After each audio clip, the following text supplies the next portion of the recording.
परम आदरणीय स्वामी रामदेव जी, हमारे आज के मुख्य अतिथि श्री विजय कुमार मल्होत्रा जी, हमारे सांसद त्रिलोचन सिंह जी, शाहनवाज जी और हमारे एमएलए साहबान जो आए हैं, अन्य विशिष्ट जन, किस किस का मैं नाम लूं। सबसे खुशी की बात तो यह है कि आज सबसे ज़्यादा संख्या में वरिष्ठ नागरिक एसटी क्लब के सदस्य यहाँ पर उपस्थित। मैं अपने जीवन के 2 दिन कभी नहीं भूल सकता। बहुत से लोग ऐसे हैं जो ये कहते हैं कि और क्या फर्क पड़ता है, हम तो गोली खाने को तैयार हैं और छाती को भी चौड़ा कर देते हैं। लेकिन मैं आप लोगों को बताना चाहता हूं कि कहने और करने में बहुत फर्क है।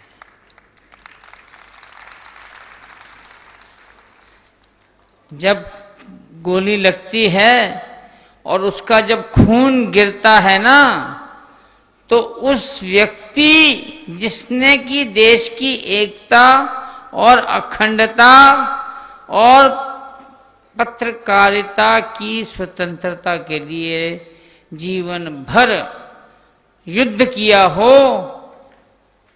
मेरे ख्याल में तो उसके मन को शांति पहुंचती। मेरे जीवन में आज से ठीक 30 साल पहले 9 सितंबर आज के दिन मैं दफ्तर में बैठा था और मेरे पिताजी मेरे पास आए, मुझे बोले लाला जी को गोली मार दी गई।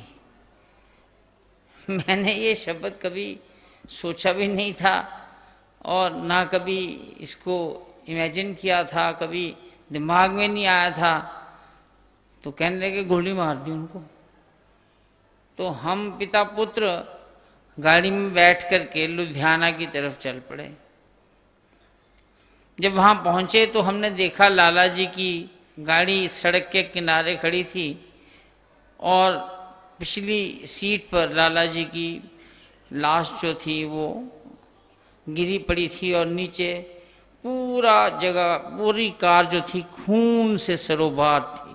मेरे पिताजी की आंखों में तो आंसू आए, लेकिन पता नहीं क्यों मेरी आंखों में कोई आंसू नहीं आए। मैंने अपने पिताजी को कहा, मैंने कहा आप कार चलाइए और हम यहाँ से लुधियाना नज़दीक पड़ता है तो लुधियाना चलते हैं। और मैं पिछली सीट पे बैठ गया और मैंने अपने दादाजी का जो उनका माथा था, उनका सिर था, अपनी गोदी में रख लिया और अपने हाथों से उसको लपेट लिया। और जो मैं लुधियाना की तरफ बढ़ता जा रहा था, हजारों और लाखों की संख्या में लोग हमारी कार की तरफ बढ़ते चले आ रहे थे।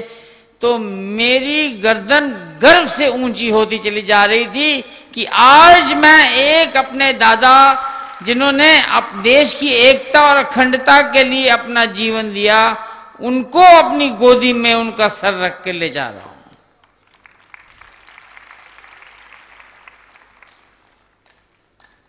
कुदरत का करिश्मा ये ऐसा कुछ समझिए कि ठीक 4 साल बाद 20 मई 1984 को मैं दिल्ली में था और मैं दफ्तर में बैठा था। शाम का वही समय जो लाला जी का था, गोधूली समय कहते, शाम के 6 बजे इसको गोधूली का समय कहते हैं। और फिर टेलीप्रिंटर पर खबर आई, Ramesh Chandra shot dead, Ramesh Chandra shot dead. तो भागे भागे लोग आए मेरे पास, तो मुझे कहने लगे कि वो रमेश जी को भी गोली लग गई। मैंने कहा अच्छा। तो हम कार में बैठ के चलने लगे तो हमें सरकार की तरफ से कहा गया कि नहीं, आपके लिए हम जहाज़ का इंतज़ाम करेंगे। तो हम रात को, ये बातें मैं आज आपको इसलिए बता रहा हूँ कि ये इतिहास का एक हिस्सा है, लोगों को शायद इन बातों का पता नहीं है। मैं जब पहुंचा वहां तो वहां उनकी हत्या 6 बजे की गई थी और उस समय रात के 9 बज गए थे और पूरे जालंधर में कर्फ्यू लगा था और चारों तरफ आग ही आग थी, कोई भी बाशिंदा नजर नहीं आ रहा था। और मुझे आर्मी की गाड़ी में घर छोड़ गए। मैंने अपनी माताजी से सबसे पूछा, मैं कहा पिताजी की लाश कहाँ है उनका शरीर? तो उन्होंने कहा किसी को वहां पता ही नहीं था कि उनका शरीर कहाँ है। तो मैं समझ गया, मैं उस स्थान पर गया जहां पर कि उनको गोलियों से भून दिया गया था। तो मैंने देखा कि 3 घंटे मेरे पिताजी की लाश जो थी वहीं सड़क पर पड़ी हुई थी और सरकार सोई हुई थी। जालंधर का एसएसपी गायब था, जालंधर का डिप्टी कमिश्नर गायब था, कोई नहीं था। और सबसे बड़ी बात यह थी, मैं उनको जब अस्पताल लेकर के गया तो सिविल सर्जन जो था उसने ऑटोप्सी करने के लिए भी ना कर दी। इन हालात में जबकि चारों तरफ आग ही आग थी, मैं अपने पिताजी की जब उनके शरीर को लेकर के घर आया और मैंने उनकी गोलियां गिननी शुरू करी तो आपको ताज्जुब होगा सुन के कि उनके शरीर में 162 गोलियां थी। और जब मैं उनके शरीर को उठा करके, मैंने, मेरे साथ ड्राइवर था, उसको मैंने कहा तुम गाड़ी चलाओ, और मैं पीछे बैठ गया और मैंने फिर एक बार अपने पिताजी का जो सिर था उनको अपनी गोदी में रखा और उसको अपने हाथों में लपेटा और एक बार फिर मैंने अपनी आंखों को बंद किया और मुझे इतना गर्व महसूस हुआ।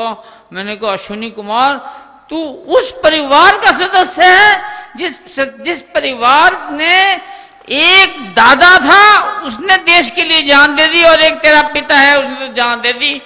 तू किससे पीछे रख सकता है? कुछ लोगों ने उस समय हमें बहुत डराया कि मैं उस समय उम्र में छोटा, 21 साल उम्र थी मेरी, बहुत छोटा था उम्र में।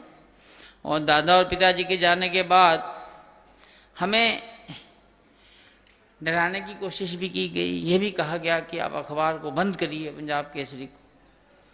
तो मैंने अपने पिताजी का पेन उठाया, उसी वक्त उनकी वहां पर उनकी बॉडी पड़ी थी, वहां से मैं गया, उनका पेन उठाया और उस पेन को लेकर के मैंने जाकर के उन्हीं के कमरे में उन्हीं के पैड के ऊपर लिखा कि जो लोग ये चाहते हैं कि लाला जगत नारायण और रमेश चंद्र की हत्या करने के बाद पंजाब केसरी बंद हो जाएगी, वो गलती में है।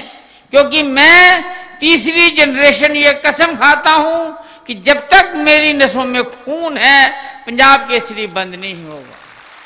और आज मुझे गर्व के साथ मैं कहता हूं कि आज इस बात को 30 साल हो गए हैं, हमने पूरी कोशिश की है कि हम अपने पूर्वजों के रास्तों पर चलें, उनके बताए हुए जो उन्होंने हमें जो रास्ते बताए थे और जिस तरह की पत्रकारिता वो चाहते थे, जिस तरह से भारत की देश की एकता और अखंडता और सत्य पत्रकारिता, सच की पत्रकारिता, बेखौफ पत्रकारिता, किसी से डरने वाली पत्रकारिता नहीं, ऐसी पत्रकारिता हम करने की कोशिश कर रहे हैं।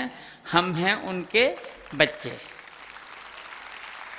आप सबका आशीर्वाद हमें चाहिए, क्योंकि आप सबके आशीर्वाद से ही हम अपने पूर्वजों के जो लक्ष्य हैं, जो वो काम अधूरे छोड़ गए हैं, उनको पूरा कर सकें।